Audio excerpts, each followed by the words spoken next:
I've had 3 girlfriends in my life. My current girlfriend, who I've been with for 3 years happily.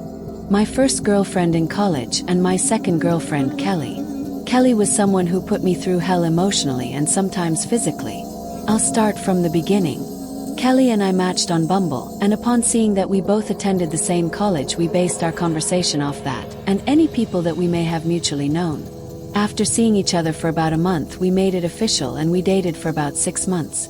Like most relationships, at first everything seemed great and we got along fine. But the illusion of being a happy couple faded after a few months when Kelly would start becoming very controlling and downright obsessive over knowing what I was doing at all times. The longer we dated, the more I realized she didn't have many friends at all, maybe 1 or 2, that's about it. So when I would go out to see my friends on the weekends without her, she would always obsessively text me every 15 minutes asking me for proof of where I was. If I were ever to be at a bar without her, she'd throw a fit. She'd make me share my location with her. After 4 or 5 months of dating, it got to the point I couldn't handle it anymore. She had too much time on her hands to worry about what I was doing constantly.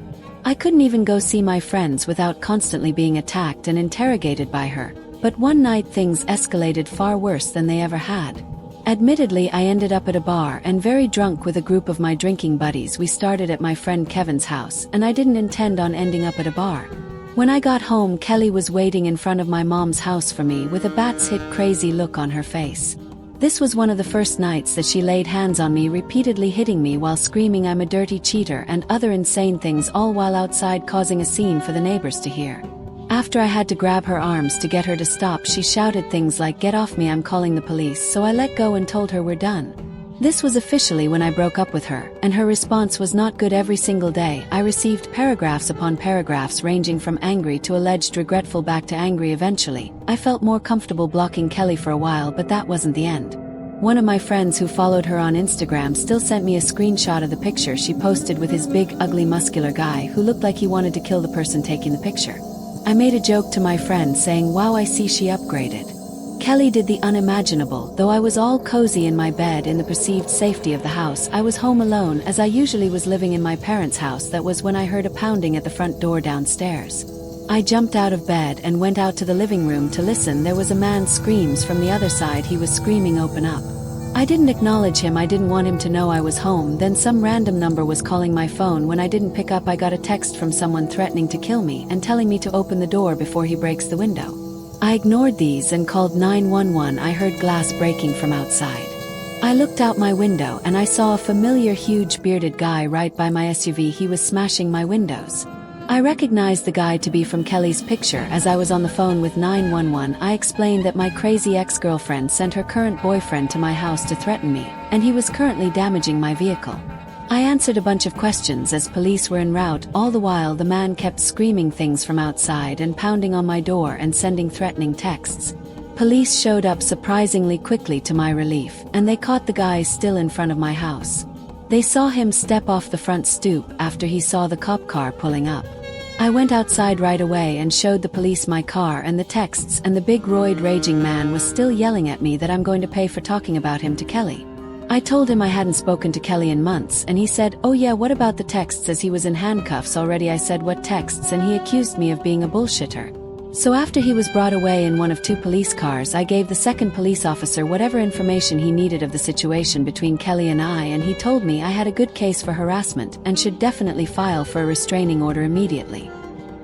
He told me to head to the precinct the next day, which is what I did, but I also unblocked Kelly and asked her what she said to her boyfriend and why, and after she responded claiming she had no idea what I was talking about, I sent her a long text giving her a piece of my mind, basically telling her about my getting restraining order and telling her to seek help. I never heard from her again, nor her crazy roid raging now ex-boyfriend. According to my friend, she deleted the picture with him literally the next day after that happened. I currently have a restraining order against both her and her ex-boyfriend Javier Cruz.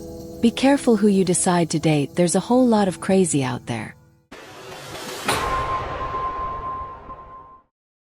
I dated my ex Keen for 2 years. It was a toxic, abusive relationship. I endured a lot of physical suffering from it, but I was always too scared to leave it.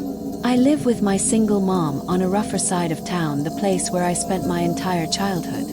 Being a girl walking home alone at night here can be sketchy, which was part of the reason why I stayed with Ken for so long. He is a big guy and I felt a sense of protection with him when he wasn't making me feel like garbage. A big reason I stayed with him though towards the end was because I was scared of how he'd take it if I broke up with him. My mother always hated him though, and she knew he was no good for me. Unfortunately, it took me as long as it did to cut ties with him. I did it over text one day though, because I knew if I did it in person he'd hit me or go crazy. He still didn't take it well. Seconds after I texted him, he tried calling me over and over. I wouldn't pick up because I was scared, so after the third or fourth attempted call he started typing for a few minutes, and the text I got from him was a long paragraph cursing me out, a lot of it in all caps. I texted him back that we could talk about it on the phone tomorrow when he's cooled off. He of course sent another paragraph, and I didn't read this one right away because I was about to cry and I didn't want to deal with it at that moment. My mom was working her second job that night and wouldn't be home till around 2 o'clock in the morning. I had class the next day, so I went to bed early around 10 o'clock, but falling asleep was difficult with my mind racing eventually, though I did fall asleep. I woke up in the middle of the night to a sound from the outside of my room. I looked at the clock, and it was around 1 a.m. It wasn't uncommon for me to wake up to my mom getting home late at night after work. I was just surprised because she was home rather early this night. I sat up and saw something sitting on the edge of my bed. I realized it was my cat Nala. I got out of bed and went out into the hall and called my mom's name. All the lights were out. I knew for certain I heard something from out in the living room. I turned on the living room lights, but no one was here. I went to the front door to make sure it was locked, and I checked through the window to the driveway, and my mom's car wasn't here, so I figured maybe I was just hearing things. I went back to my room and shut the door, then crawled back into bed. Nala was still in the same spot on my bed. She hadn't moved. I tried to go back to sleep, and I suddenly heard another sound. I ran out to the living room again, and my mom wasn't here still. I suddenly realized Ken knew where we kept the spare key in the backyard. What if he had just let himself in? I went back to my room and called my mom on my cell phone and told her I had already texted her earlier about my breakup, so she already knew and was proud of me. She said she'd be home in a little bit and that I could just be hearing house noises. I laid back down in my bed. Nala was still in the same position. I turned on the lamp and went to go pick her up, but I gasped when I saw her eyes lifelessly open and she wasn't breathing. I picked her up and confirmed it. My cat was dead. I wanted to cry, but I covered my mouth. I suddenly knew that Keen was in the house and that he did this to punish me. I locked my bedroom door and called 911 and whispered into the phone that my crazy ex-boyfriend broke into my house and killed my cat. I was told to wait in the closet in my bedroom until I heard the police arrive. I stayed on the phone with 911 in the closet waiting. At any time during this, the front door to the house could have opened and closed, and I wouldn't have been able to hear it. Eventually, the 911 operator told me the police were there. Apparently, the door was unlocked because they let themselves in. That man, Ian, had probably just left. I went to the living room to find 2 police officers. I was bawling my eyes out over Nala now. The first thing they asked was, "Where is he?" and I said I think he left. I showed them my cat and the text from Ken. My mom came home shortly after I called her and she cried over Nala too. The police were not very helpful at all, saying without any actual evidence that someone broke into the house they couldn't just go and arrest someone. Nala had no stab marks or anything, so as messed up as it sounds, we couldn't even prove that she was likely murdered by Ken as revenge to me. The next day my mom had the locks to the house changed. The spare key in the backyard was still there, but Ken easily could have put it back. I blocked Ken's number and all social media outlets. All the evidence pointed to him having done it. My mother and I went through the process of getting an order of protection against him, and the judge issued us a temporary one before our court date. The last time I ever saw Keen was in court, where thankfully the judge determined that the order of protection would remain in place. I still often think about how the first time I went downstairs, Ken was probably somewhere in the living room hiding and watching me.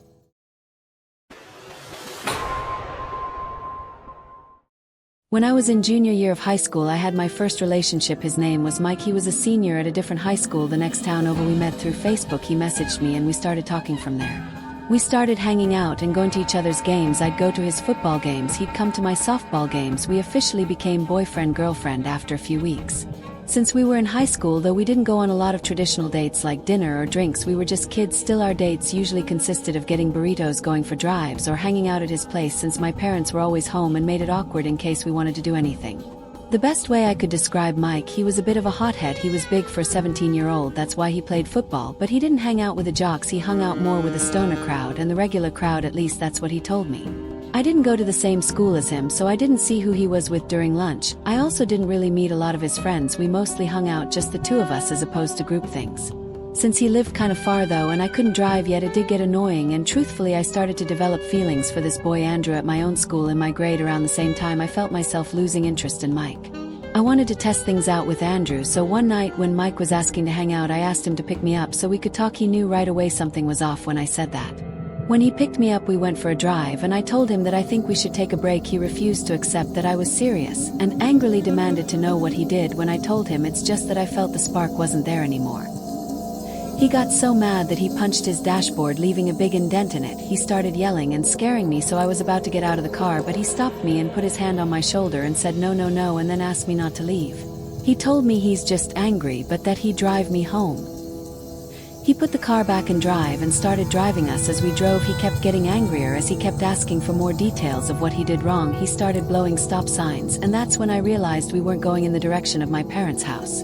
I asked him to pull over and let me out and he yelled no. We were approaching some wooded area, and that's when I started getting really scared. I had never seen him like this before, but he was showing me a crazy side of himself. I got out of the car. When he stopped it on the side of some quiet road he yelled for me to come back, but I didn't. My mom came to pick me up. Mike sent me an apology text later that night that I didn't respond to. 2 nights later I left my house to walk to Andrew's house, who I had plans to hang out with. He lived only 2 blocks away from me. On my way there, I spotted someone across the street not too far behind me walking about the same pace as me. They were wearing a hoodie with the hood up. I couldn't see their face. Foot traffic on our block wasn't too common, but it also wasn't super weird either. The closer I got to Andrew's house, the closer the person across the street got. As I continued up the street I turned again and saw the person was now on the same side of the street as me. My heart started to race. I started walking faster. According to my phone, Andrew's house was coming up just on the right. I texted him to come outside please because I think I'm being followed. He replied back okay. I turned one more time as I heard the sound of shoes running on the sidewalk approaching from behind me, and I saw the guy in the black hoodie running at me. I screamed and ran as fast as I could for about 5 seconds before seeing Andrew run to the front of his house in confusion. I turned around again and saw the guy in black running the opposite direction down the street. I keep saying the guy in black, but I know it was Mike. That guy had an identical height to him from what I could tell. A few instances happened after that, like getting calls with no call or ID and seeing Mike's car parked outside my parents' house in the middle of the night. My parents were aware of what was going on, and one day my dad drove us over to Mike's house and knocked on the front door while I was in the car and had a long loud talk with Mike's parents. I lowered the windows to listen, and most notably what my dad yelled was that he doesn't care how old Mike is, that it's still harassment, and if he keeps trying to contact me in any way that we'd get police involved. It worked. Mike stopped trying to contact me after that. For those wondering, Andrew and I ended up dating for around a year. My relationship with Mike was an early lesson in my life to watch out for red flags.